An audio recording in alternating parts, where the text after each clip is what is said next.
Hi everyone and welcome to Bad Car Symptoms. Without proper flow, the coolant system cannot do its task and keep the engine temperature within normal values. A clog weakens the coolant flow or can completely stop it. Like with other coolant system problems, this one also is important to notice on time. Stay tuned. Bad car symptoms. Engine overheating. The first symptom you'll notice with a clogged coolant system is engine overheating. You may notice drastic variations. For instance, the temperature may suddenly start to climb only to come back to normal shortly after. The engine may start to overheat very quickly. All in all, you'll notice this symptom mainly by the erratic values of the temperature gauge. The coolant color is different.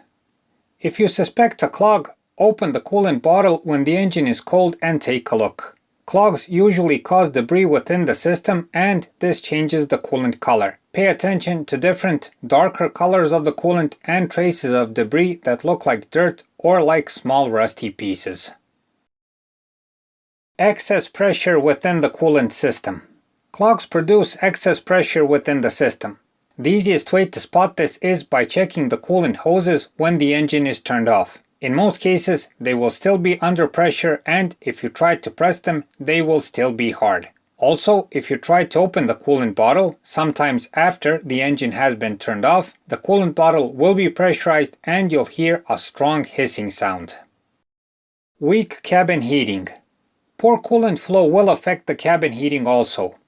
You'll easily notice this, especially during winter. The cabin heating will be weak or non-existent even when you put it on maximum. The radiator fan does not work.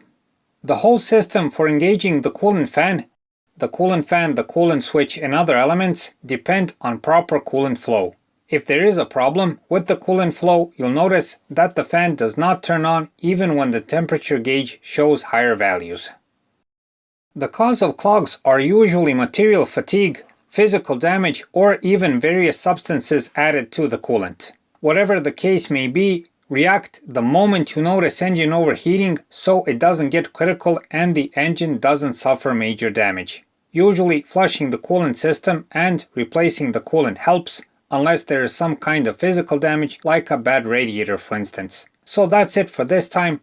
We hope the video helps find the problem. Please like and subscribe, it's a huge help for what we're doing. Thanks for watching and thanks for your time.